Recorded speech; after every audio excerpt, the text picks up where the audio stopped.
today. Now I would like to go ahead and introduce our guest speaker today. Don Schwartz serves as Director of Nursing and Pediatric Palliative Care Consultant at ChildServe, an organization that improves the health and well-being of over 4,600 children annually through specialized clinical, home, and community-based programs and services, serving children with developmental delays, disabilities, acquired injuries, and other complex healthcare needs. Her leadership role and responsibilities include establishing and overseeing standards of care, policies, and practices that promote highest quality of care, providing organizational leadership for infection prevention and control and antibiotic stewardship, advancement of clinical education, development of the nursing team, and leading pediatric palliative care initiatives. Dawn has served in a variety of neonatal and pediatric clinical and leadership positions for the last 25 years. She received her diploma in nursing from Mercy School of Nursing in Des Moines and her Bachelor of Sciences degree in nursing and Master of Science in Nursing Neonatal Nurse Practitioner and Doctor of Nursing Practice Nursing Leadership from the University of Missouri in Kansas City. So she is a well-qualified person to be talking about this topic today, so we're excited to have her. Dawn, I will go ahead and let you unmute yourself and get started. All right, great. Thank you for the welcome. And I appreciate the time that everybody is taking out of their day to spend a little time with us today too. And as Annie mentioned, please put any comments or feedback in the chat box, and we're happy to address that at the end. I always leave time for that. Right, so this is a hot topic, and I will just share before we move on with the presentation that I started this journey with this type of topic, really focusing on compassion fatigue in caregivers, taking care of children and families of children with complex medical needs. And that journey for me started about 4 years ago when I went back to school to complete my doctorate. And I really wanted to do a project that was relevant and timely.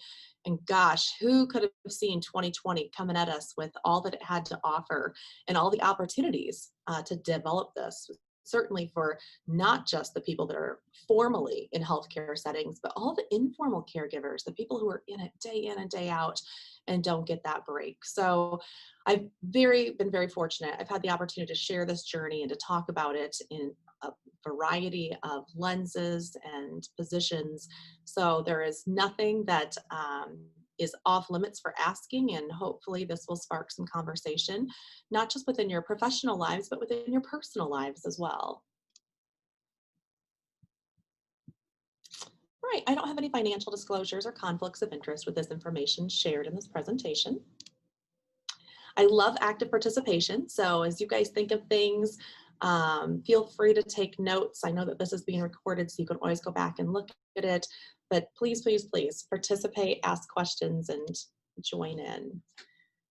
If everybody has a moment to think about 2020 and all that it left behind and how forward and futuristic we were thinking about 2021, I think that 2020 left us with some gifts, and maybe we didn't view them that way. But think about for just a minute, one thing that you're grateful for that has happened in the last year. For all the things you can probably quickly think of that maybe you weren't so grateful for, what would be one thing that you are grateful for? And if you want to share that in the chat box, that would be great.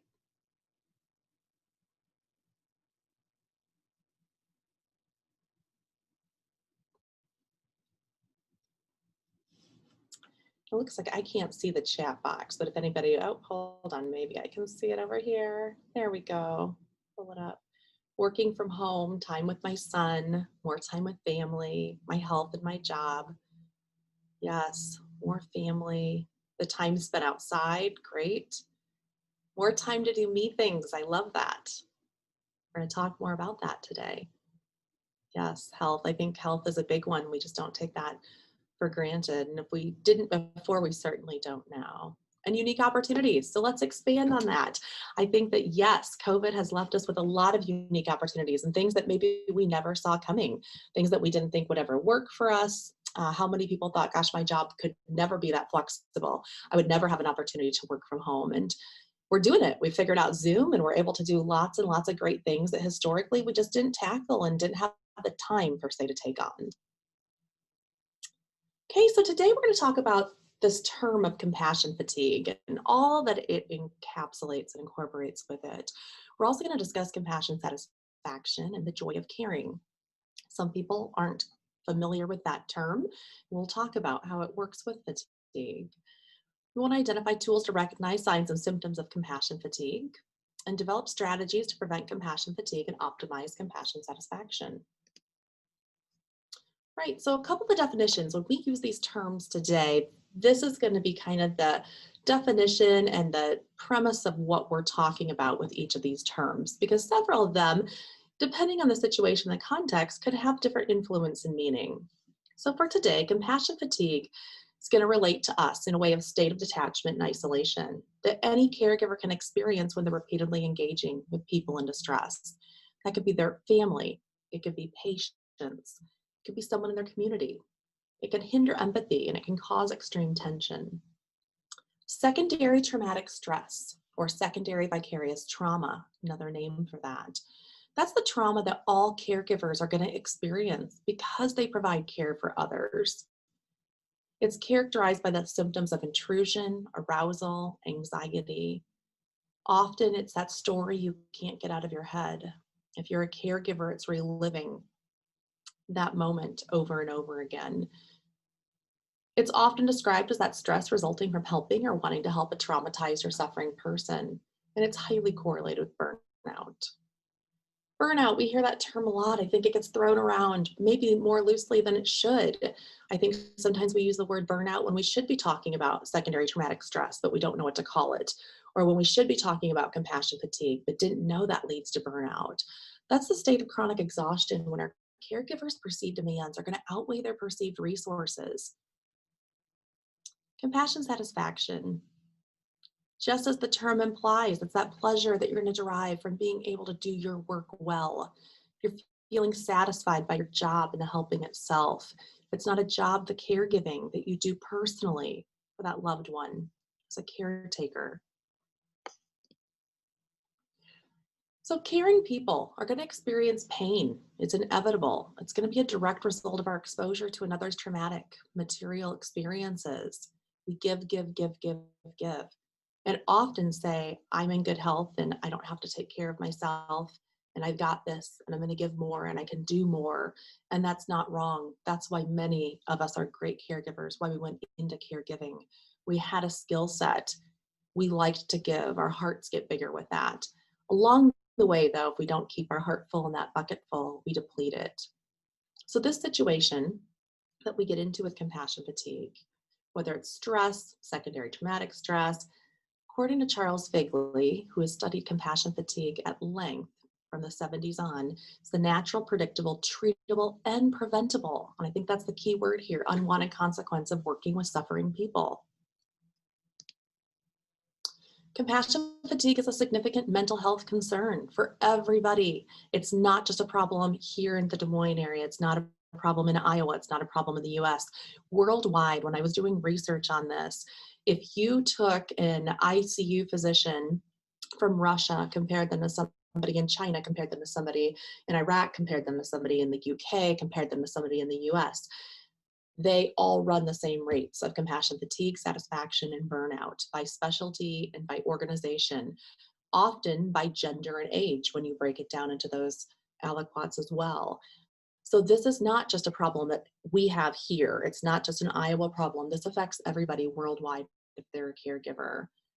It commonly occurs and affects the professional and the personal caregivers. I never want to leave out personal caregiving because a family who is on 24/7 with minimal respite care, they're exhausted. And doing it alone, I can't imagine. Individuals are going to become more withdrawn, less empathetic. They're going to have difficulty keeping that balance that's healthy of empathy and objectivity. Sometimes you're going to feel like you're being sucked into a vortex and it pulls you down slowly. And you don't know how to stop the process unless you're being very cognitively aware and mindful about what's going on.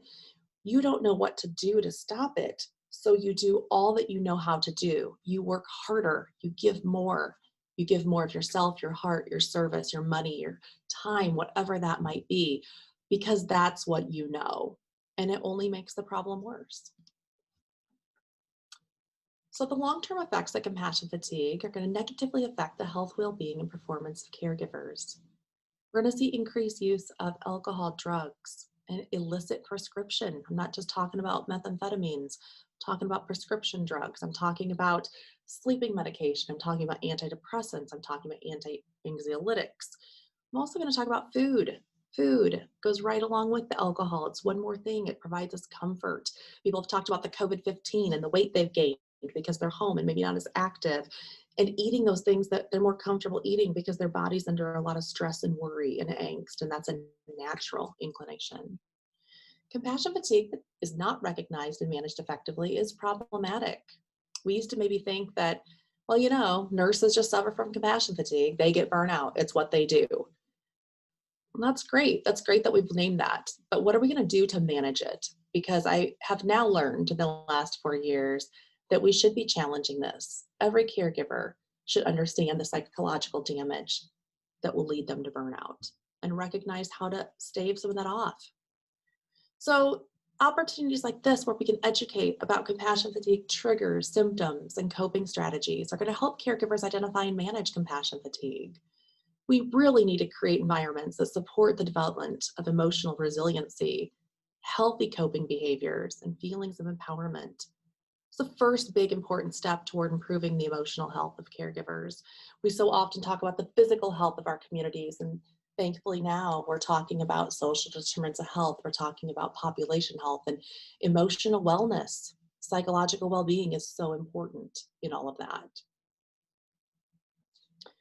So I'm going to give you an analogy to ponder. How many of us would get in a car in Maine and drive all the way across the United States to California?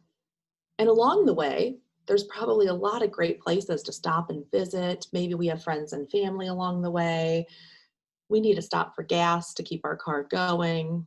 We'd need to stop for food, probably some rest along the way, and maybe some fun and relaxation. And as we're traveling down the interstates, the highways, the rural road, whatever route you choose to take across the United States, how many of us would ignore every exit along the way, every opportunity to rest? How many of us would ignore the opportunity to stop and enjoy something fun? Think about your careers, think about your life, think about opportunities in your life that have come your way.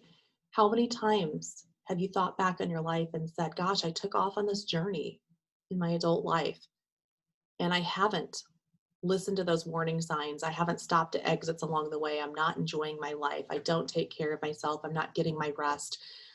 I'm fatigued. I'm late. I'm angry.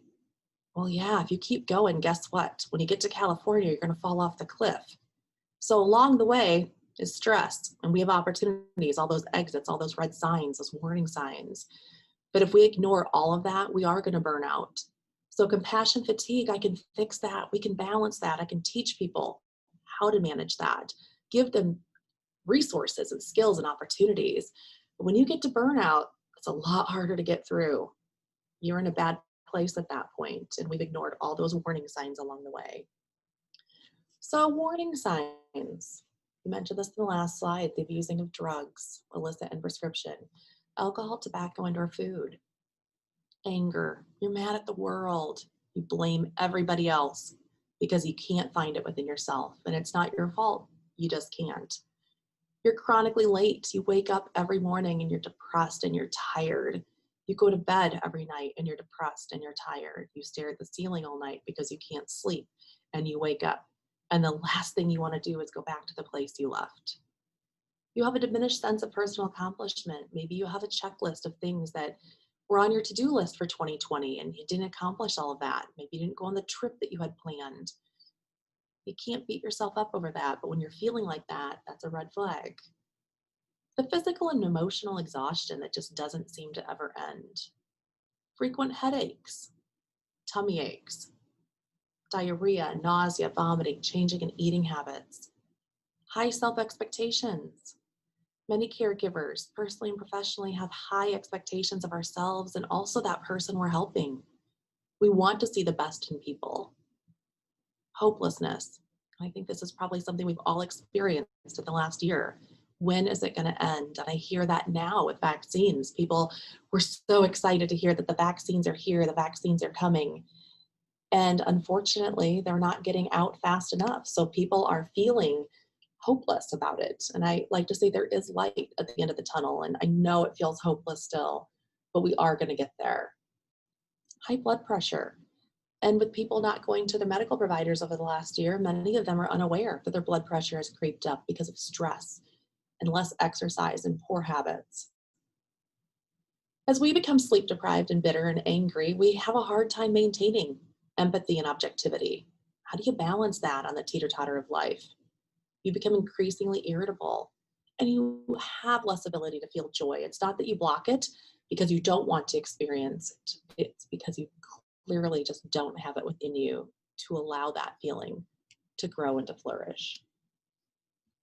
We look at two models here. A combination of burnout and secondary traumatic stress could lead to compassion fatigue. And this is an older model. We now believe that the compassion fatigue and secondary trauma lead to burnout. But I like this model because it shows you how the implementation of one small little bubble, our yellow bubble, our compassion satisfaction, if we implement that in the world of burnout, secondary trauma, or compassion fatigue and secondary trauma, guess what we avoid at the end? We avoid burnout. We avoid the end all compassion fatigue that we can't escape. Compassion satisfaction, or that joy of caring, helps us balance out the compassion fatigue that naturally is going to occur. We're human, we're not robots. Together, they are the yin yang, the good, the bad, the pleasure and pain, the light and the dark.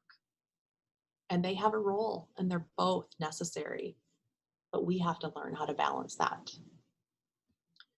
So as we talk about some pathways to self-compassion resiliency, I want you to think about the ABCs. This is often the very first starting point for people when we talk about what do I need to do to tune into this and to be mindful about this. Well, awareness, recognizing signs and symptoms. Maybe some of those resonated with you already and you didn't think about it in that context. Identify your risk and vulnerabilities. Do you have good support systems in place? Trauma input.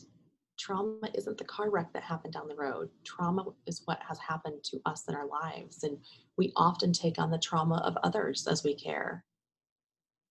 Do we have good self-care strategies? How many of you have a self-care plan? How many of you say, I have to do this for myself? It's my 1 hour every week, and I need it to fill my bucket. B, balance.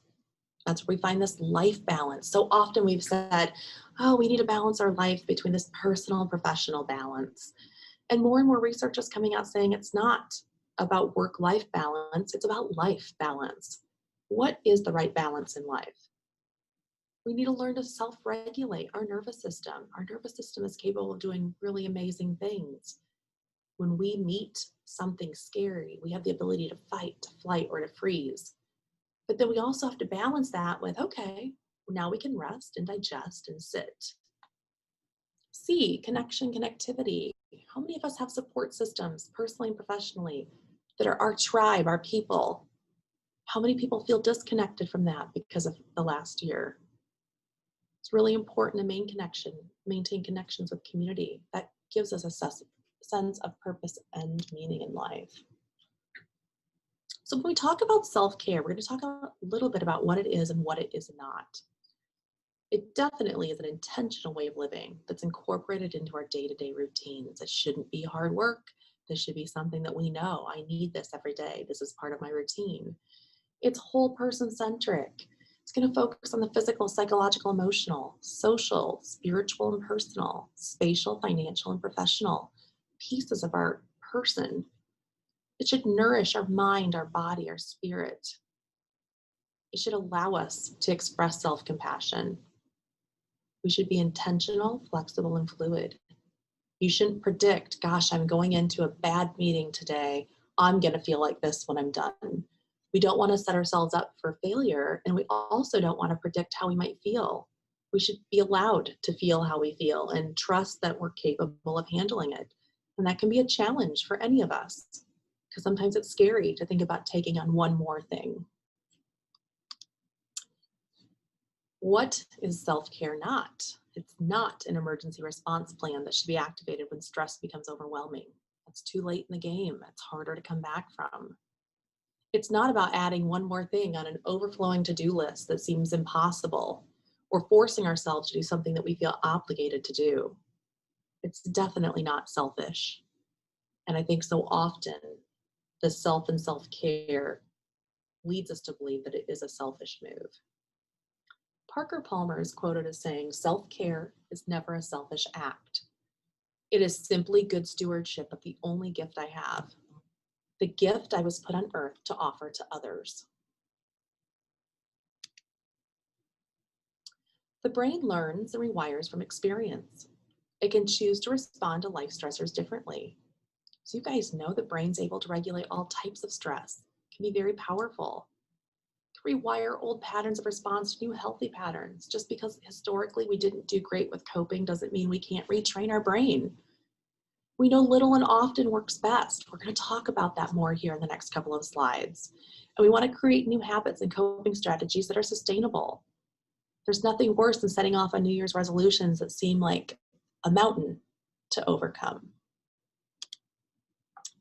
So macro experiences are going to be those big tools and practices.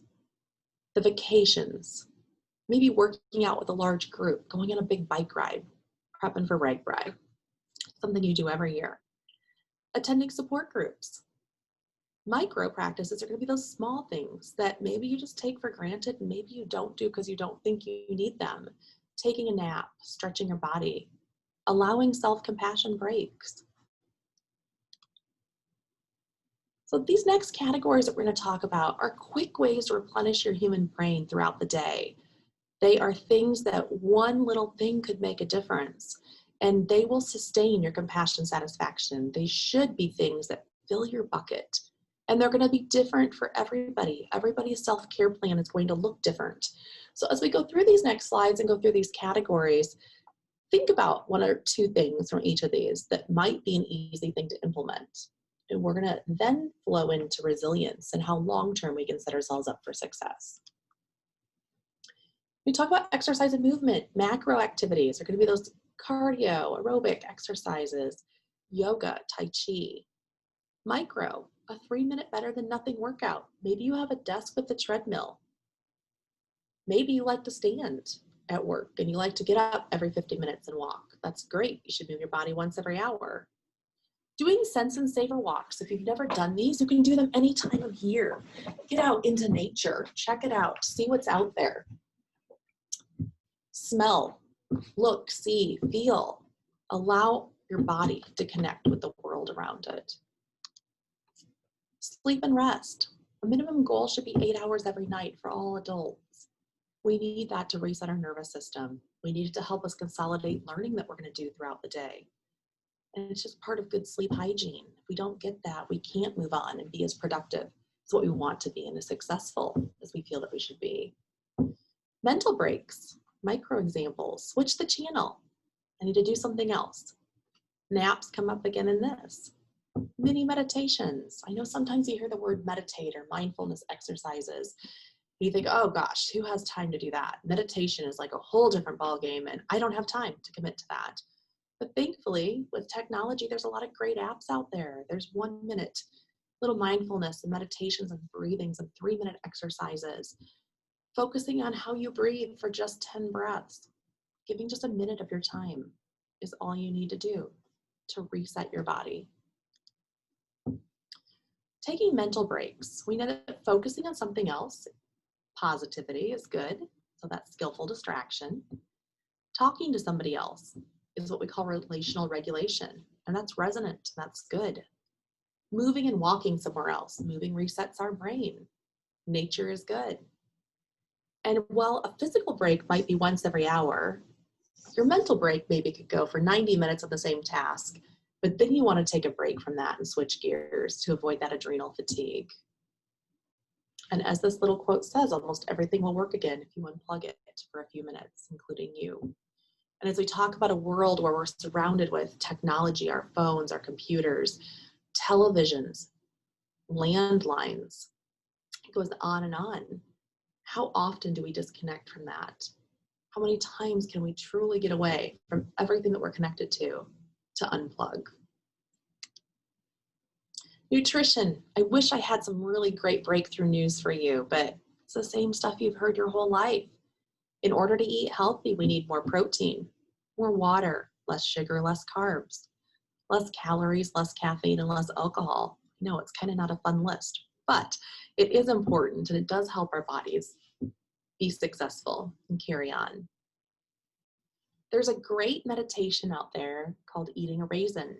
And if you've done it before, something maybe to bring back and do once every so often. If you've never done it before, I encourage you to look it up. And it's essentially paying tribute to this one little raisin that you're going to eat and appreciating every little crease and crack and the color and the journey that it's been on to get to that point. I encourage you to eat one meal per day without doing anything else at the same time. How many people can say that they never multitask while they're eating? I know at work, we're all guilty as charged. Many of us sit at our desk, especially now with COVID. We're not hanging out in break rooms. We're not sitting with big groups. So we don't get that mind flip. We just log into one more thing. And maybe that's how you're spending your lunch right now.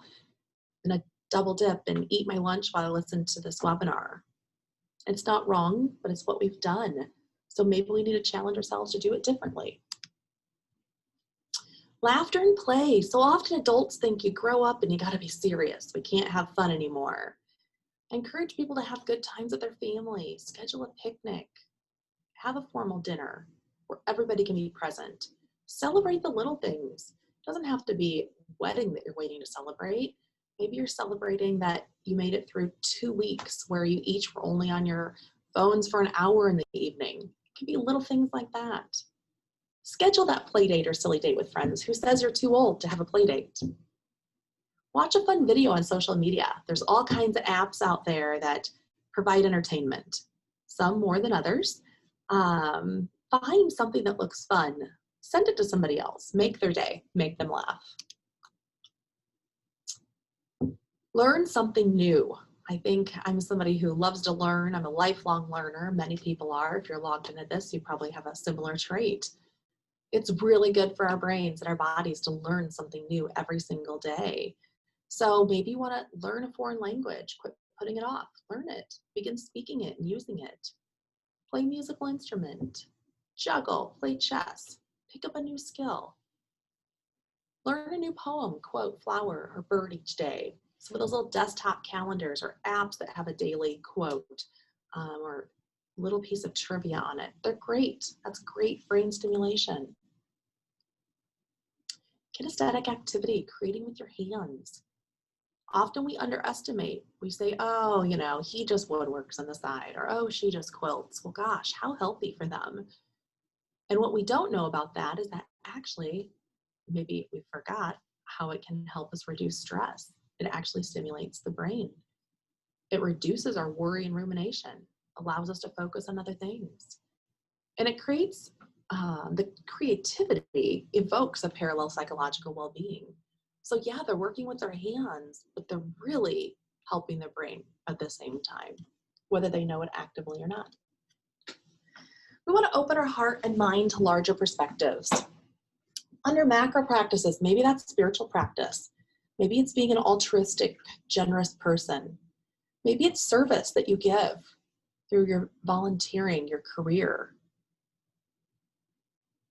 Micro activities to think about what we can do to help the greater good and opening our heart and mind to that.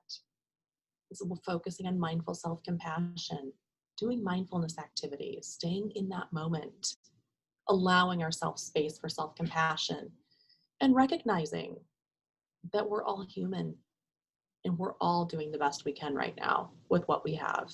And we all have an opportunity to impact somebody's day. Hanging out with healthy brains, we underestimate the value that this brings to our life. And think about your peer groups, think about your family. Are there people that you dread being around because they bring you down or you don't feel good or it feels like a task to connect with them? My macro activities that can get you hanging out with healthy brains are to participate in a work conference, support group, book club, choir, cycling group, Zoom happy hour, something that you feel connected to and look forward to doing. Practice gratitude at family dinners. I have a daughter who's 14 and Since she's been old enough to talk, we've had an activity that we do at all of our family dinners, where we go around the room and at the table we talk about our one good thing, one bad thing, and if we had an opportunity to do one thing over today, what would it be? And I've been fascinated listening not only to her, but to my husband, and sometimes my own answers. Because often the one thing that didn't go right wasn't the thing that I wanted to do over.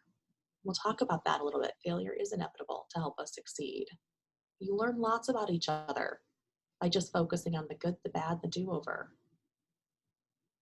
Micro activities, reading 10 pages of a good book, magazine article, blog post. And then if you really liked it, maybe you send it to somebody in that macro group that you think might like it too.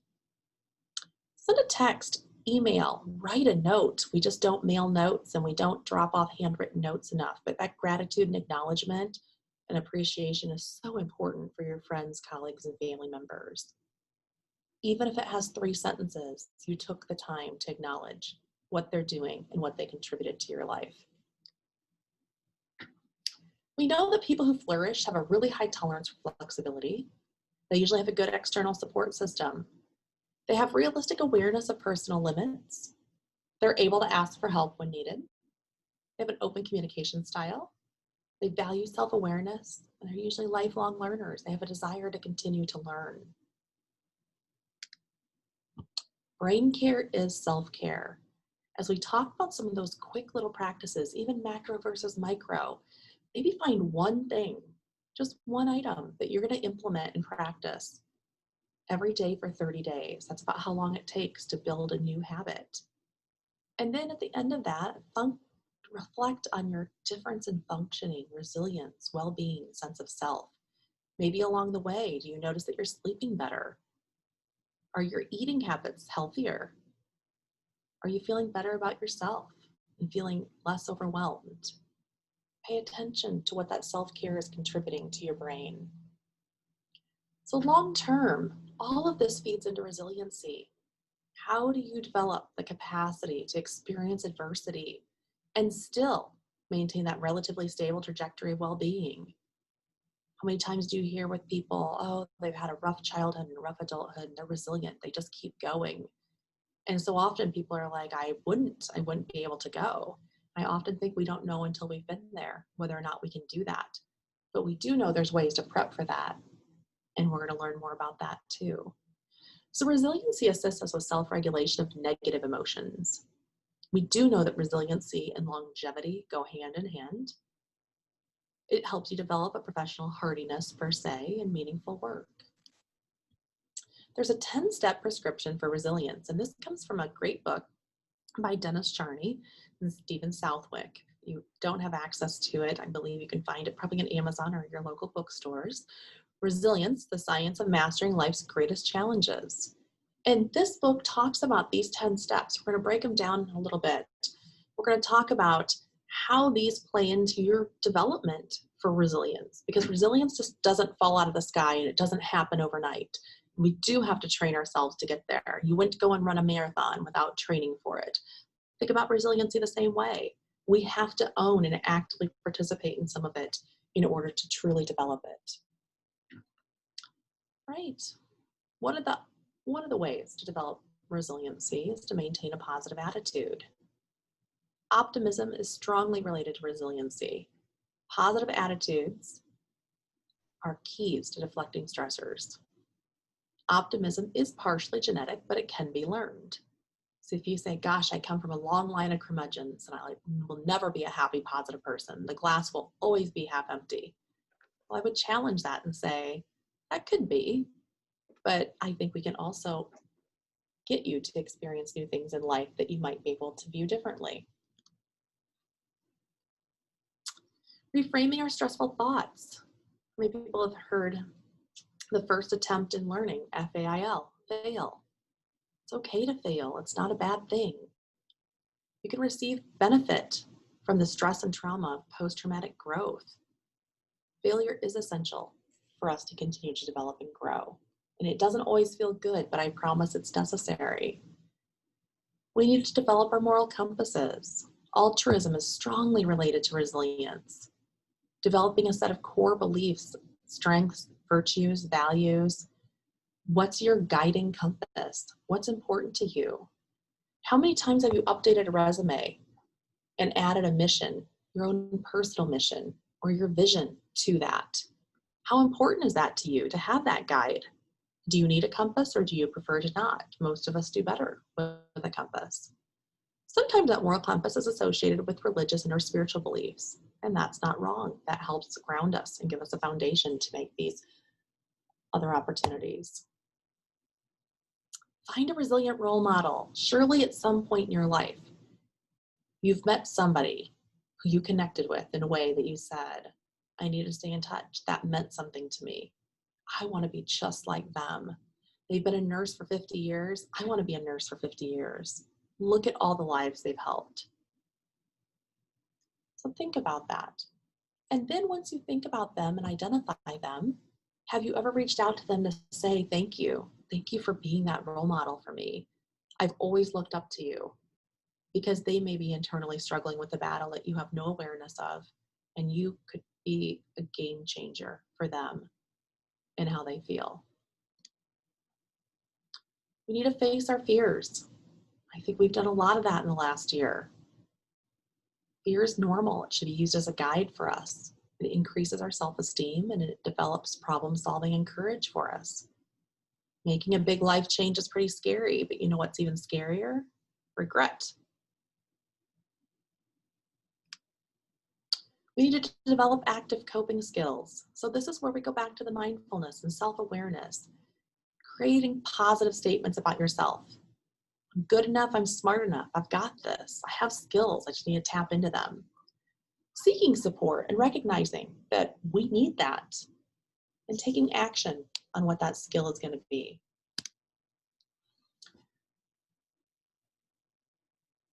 We want to develop and nourish a supportive social network. Humans are hardwired for connection. I don't watch much TV, admittedly.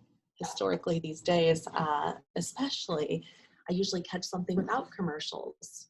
But I have to say, I used to love on the morning shows when they would celebrate the centurions and what got them to 103. And, you know, Margaret says, oh, it's the whiskey I drink at 9 a.m. every day.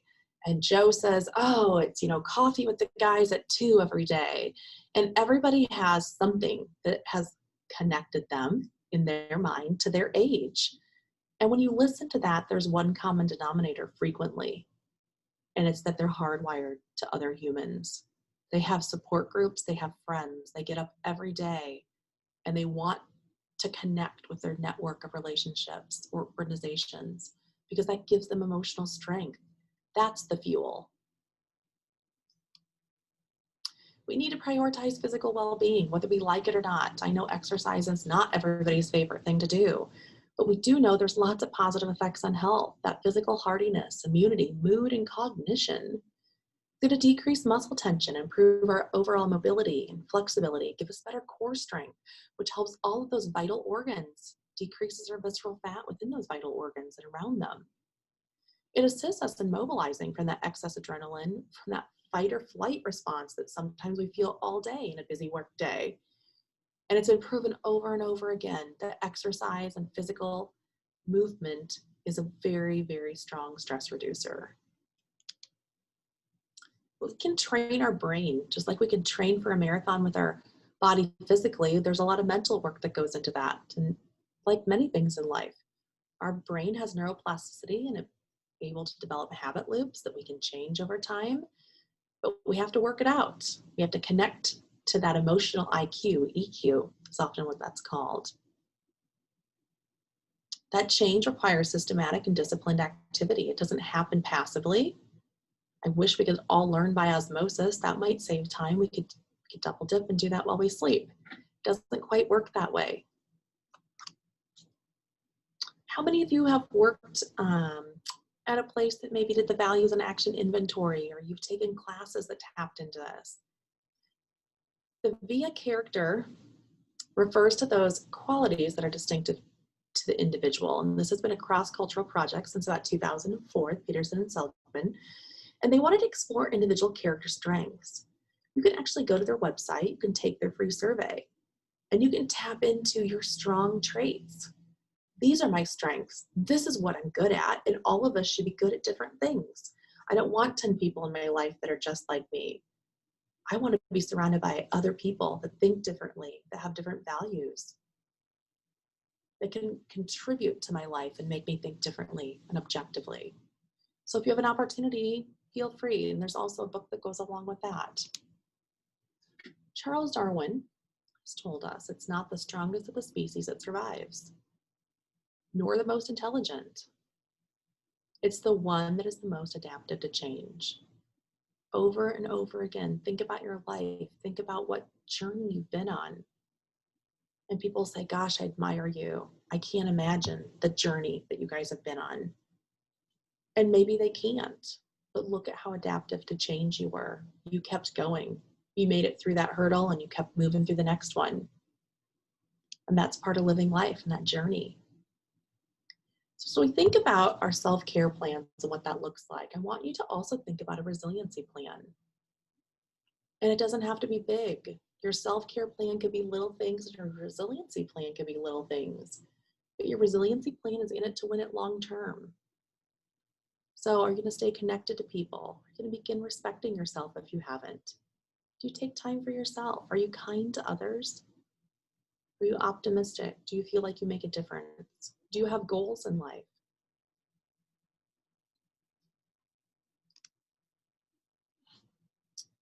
Right, you can't pour from an empty cup, so we need to remember to take care of ourselves first. With that, I will open it for questions. If anybody has any.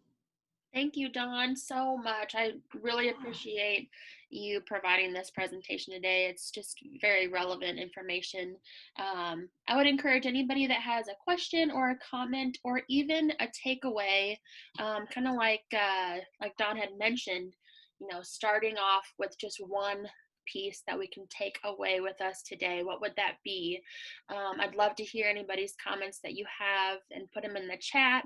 Anything that stood out to you, to kind of help us talk a little bit about that. And while you're doing that, I just want to remind you of some upcoming events that we have through the Brain Injury Alliance. We have our virtual Brain Injury Fundamentals course starting tomorrow, in case anybody is registered for that.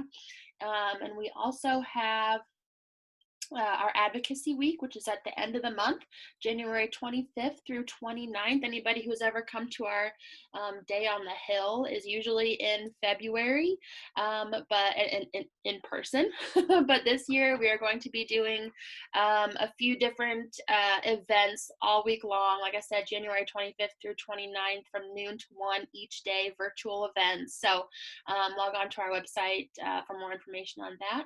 And then we also have our annual 29th Best Practices in Brain Injury Services Conference, March 3rd through 5th. So registration is open for that. That is virtual as well. So we would love anybody who's interested in that to go ahead and register for that. And as a reminder, we have our neuro resource facilitation services that provide fee-free assistance and support over the phone to anybody affected by brain injury looking for services or more support. So with that, I will check the chat box and see if anybody had anything to add. A lot of great comments about some other things that people are grateful for that I didn't see before. I see that Kylie had mentioned one of the things she was grateful for was awareness, just being more informed and aware of others and how they feel and think nowadays.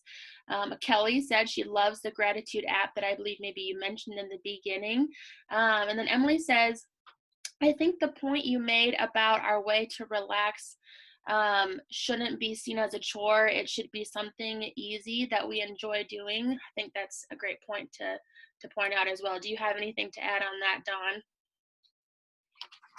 You know, I will 100% agree. I'm somebody who runs 100 miles an hour and I appreciate that. And so thinking about just one thing to add into my life can seem like a chore, but I've learned that it is necessary. And sometimes my day feels a lot less burdensome when I can do one thing for myself.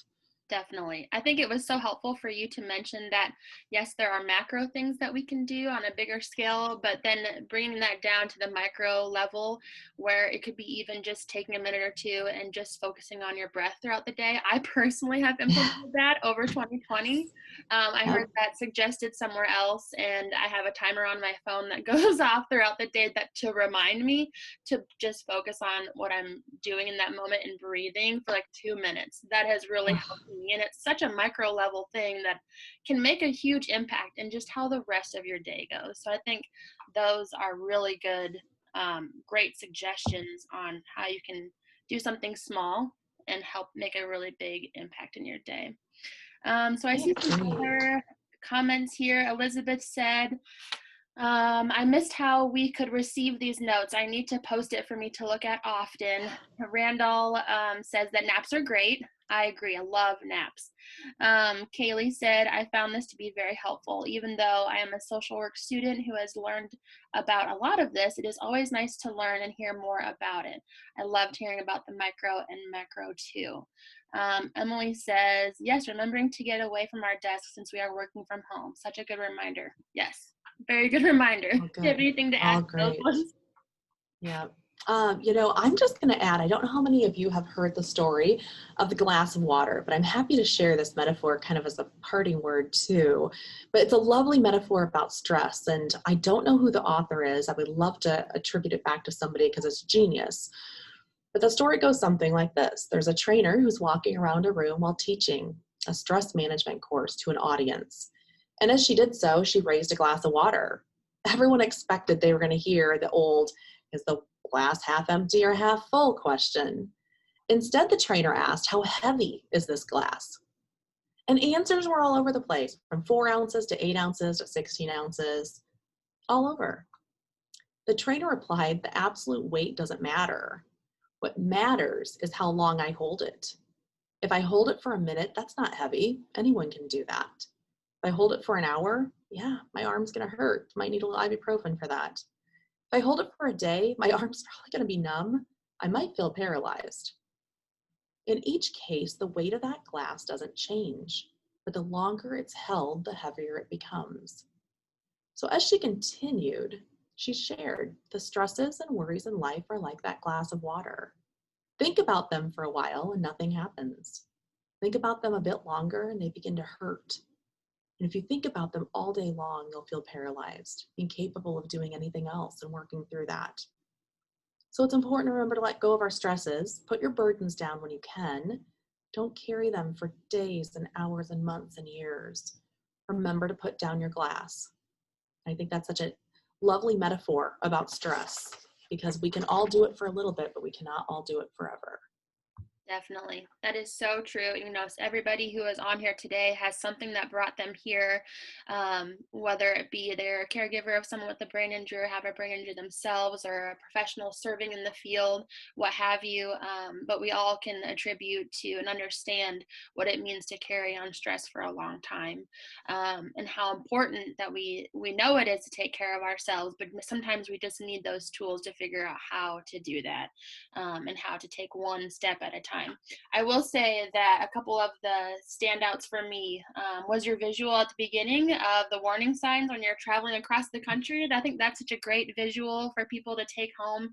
I love visuals like that to kind of help me put it more into perspective. So I think that hit right on the point of being able to take care of yourself and take those breaks when you see them, and recognizing those. So with that, I just want to thank you so much, Dawn. I had a couple other comments in the section here that said, Kylie, I love this. She said, treat yourself. I think that is so true. I think sometimes we just need the permission to be able, permission from somebody else to be able to treat ourselves. So if that's the only thing you get from today's session is permission from Dawn to treat yourself. So please do that today. I hope you're able to implement something. And then Jill said, thank you for more ideas for self-care. So just want to thank everybody for being on. Dawn, do you have anything else you want to say before we do wrap up? No, I do not. I know you guys recorded this, so feel free to play it back as you need, because sometimes even though I've lived this for many years and really focused on it for 4 years, I need that reminder every day too. It's much easier to tell somebody to do all this than it is to do it yourself, just like anything in life. Definitely. Definitely. Well, I hope everybody got something out of this today. I really appreciate everybody's ability to get on today. And thank you, Dawn, for everything that You're you did welcome. as well and for the research that you've done into this topic. So I hope everybody have a great rest of your day. We'll talk with you later. Bye, you guys. Bye-bye.